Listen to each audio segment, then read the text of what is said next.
नमो भगवते वासुदेवाय। जय श्री हरि, जय श्री भगवान विष्णु जी, जय श्री भगवान कृष्ण जी। कुरुक्षेत्र के मैदान में भगवान श्री कृष्ण जी ने अपने अत्यंत प्रिय सखा अर्जुन को सब प्रकार का ज्ञान देते हुए यह सचेत किया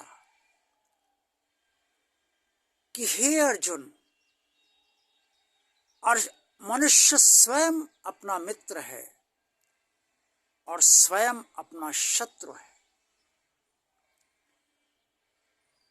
श्रीमद् भगवद गीता के अध्याय 6 श्लोक 6 के अंतर्गत स्पष्ट तौर पर वर्णित है, बंधुरात्मा तमनस्तस्य येनात्मे वात्मना जिता अनात्म नस्तु शत्रुवे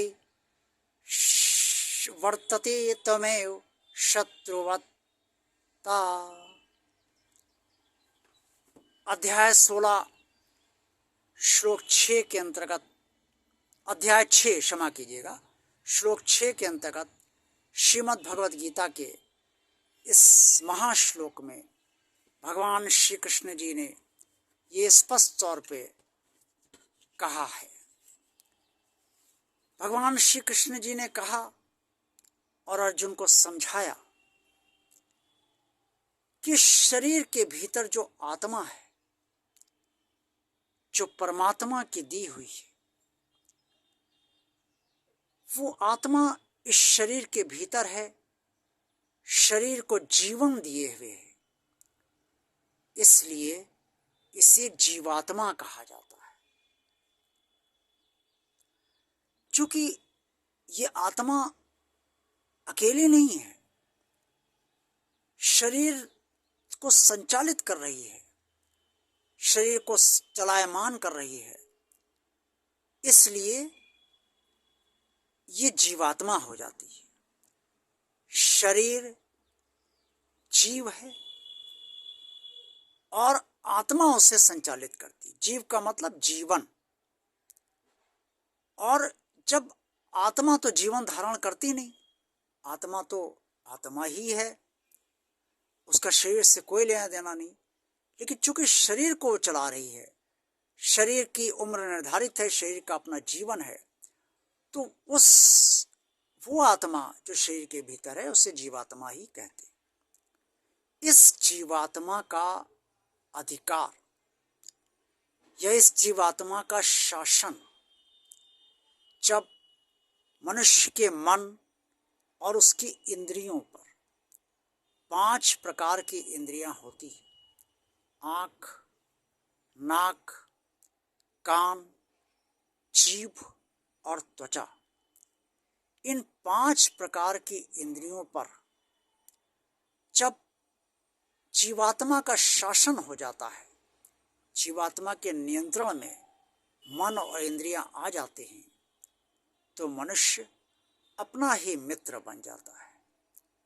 और यदि ऐसा नहीं होता है, जीवात्मा का शासन, जीवात्मा के नियंत्रण में शरीर का मन और इंद्रिय नहीं आते हैं, तो मनुष्य अपना शत्रु जीवन भर बना रहता है। ये जो इंद्रियां हैं, इन्हीं से शरीर का संचालन है। आंखें अगर देखेंगे नहीं तो हम दृश्य किसी चीज को नहीं देख पाएंगे, हम उसे पहचान नहीं पाएंगे, उसे समझ नहीं पाएंगे और संतुष्ट या असंतुष्ट नहीं हो पाएंगे। आंखें देखकर ही किसी से संतुष्ट होती हैं और किसी से असंतुष्ट होती है। कान अगर सुनेंगे नहीं तो आवाज हम नहीं पहचान पाएंगे, हम नहीं जान पाएंगे कि कोई व्यक्ति दूसरा या कोई प्राणी क्या बोल रहा है, किस तरीके से अपनी बात कह रहा है।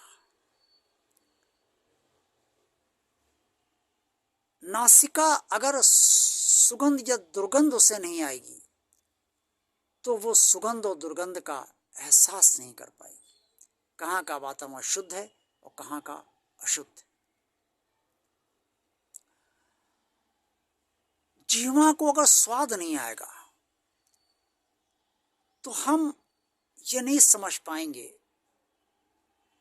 कि ये चीज़ जो हम खा रहे हैं या पी रहे हैं वो हमारे लिए स्वादिष्ट है या अस्वादिष्ट है, ज़्यादा कड़वी है, ज़्यादा मीठी है, वगैरह वगैरह। त्वचा को अगर स्पर्श नहीं मिलेगा किसी भी वस्तु का या किसी प्राणी का, तो शरीर को ना तो आनंद प्राप्त होगा और ना ही सुख मिलेगा। ये 5 इंद्रियों से ही शरीर संचालित है और देखा जाए तो ये 5 इंद्रियां ही इस संसार को चला रही, समस्त प्राणियों को चला रही, क्योंकि समस्त प्राणियों के पास भी ये समस्त, कुछ प्राणियों को छोड़कर समस्त प्राणियों के पास भी ये 5 इंद्रियां होती हैं। ऐसे मनुष्यों में भी किसी को सुनाई नहीं पड़ता, कोई बोल नहीं पाता, तो वो बात अलग है, लेकिन इंद्रियां हैं लेकिन वो कार्य नहीं करती। अब इन समस्त इंद्रियों पर और मन पर जीवात्मा का शासन कैसे हो? तो एक ही मार्ग है, मन भगवान से प्रसन्नता प्राप्त करे। और जब मन जितना भगवान से जुड़ता जाएगा, भगवान से रस उससे मिलने लगेगा, भगवान से संतुष्ट होता जाएगा, उतना ही वो भगवान में लीन होता जाएगा। जब लीन होता जाएगा तो ये सारी इंद्रियां भी अपने आप नियंत्रण में जीवात्मा के आने लगेंगी, क्योंकि मन का सारा कारोबार और मन अपनी हर इच्छा की पूर्ति इन्हीं इंद्रियों के जरिए ही तो करता है। कुछ इस खाने का मन है आपका, अब आपको उसने इच्छा दी, मन ने, मन का काम ही इच्छा देना या अनिच्छा देना। अब आपके खाने का मन है, जिस चीज को खाने का मन है उसकी इच्छा मन ने दी।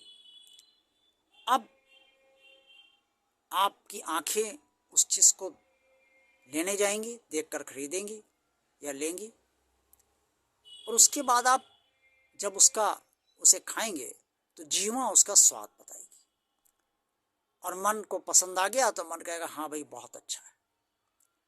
अगर मन को पसंद नहीं है कहेगा बेकार है, फेंक दो इसको। तो इस तरीके से मन ही अपने ये जो इंद्रियां हैं वो उसके अंतर्गत अपना सारा कार्य संचालित उनसे करवाता है। देखा जाए तो ये सारी इंद्रियां मन की दास है। इससे मन जब भगवान में लग जाएगा, मन जब भगवान का हो जाएगा, तो ये इंद्रियां अपने आप स्वयं ही ये तय करने लगेंगी कि उन्हें क्या करना चाहिए, क्या नहीं करना चाहिए। आँख स्वयं निर्धारित करने लगेगी कि उसे क्या देखना है, क्या नहीं देखना है। कान स्वयं सोच लेंगे, निर्धारित कर लेंगे कि उन्हें क्या सुनना है, क्या नहीं सुनना है। जीवा स्वयं ये तय कर लेगी कि उसे क्या खाना है, क्या नहीं खाना है। नासिका स्वयं ये तय कर लेगी कि उसे सुगंध में रहना है या दुर्गंध में रहना है। और त्वचा स्पर्श के जरिए स्वतः तय कर लेगी किसका स्पर्श उसे लेना चाहिए, किसका नहीं लेना चाहिए। इस तरीके से मनुष्य धीरे धीरे मन के जरिए परमात्मा से जुड़कर परमात्मा का होता जाता है। मन जहाँ परमात्मा का बनता जाता है, मनुष्य अपना मित्र स्वयं बनता जाता है। और अगर मन परमात्मा का नहीं बना और इंद्रियां मानी हुई बातें नहीं बनेंगी परमात्मा की, तो आप अपने शत्रु जीवन भर बने रहेंगे। इसीलिए भगवान श्री कृष्ण ने अर्जुन से कहा कि हर मनुष्य को अपना मित्र बनना चाहिए, शत्रु नहीं। ओम नमो भगवते वासुदेवाय। जय श्री हरि, जय श्री भगवान विष्णु जी, जय श्री भगवान श्री कृष्ण जी। भगवान और आप चैनल को अगर आप सब ने सब्सक्राइब अभी तक नहीं किया है तो सब्सक्राइब अवश्य कीजिए।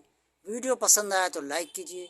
भगवान और आप चैनल को आप ज़्यादा से ज़्यादा लोगों को शेयर कीजिए। आपका सबका और कमेंट्स बॉक्स अपने सुझाव अवश्य दीजिए। आप सबका दिन शुभ व मंगलमय हो। जय भगवान श्री कृष्ण जी।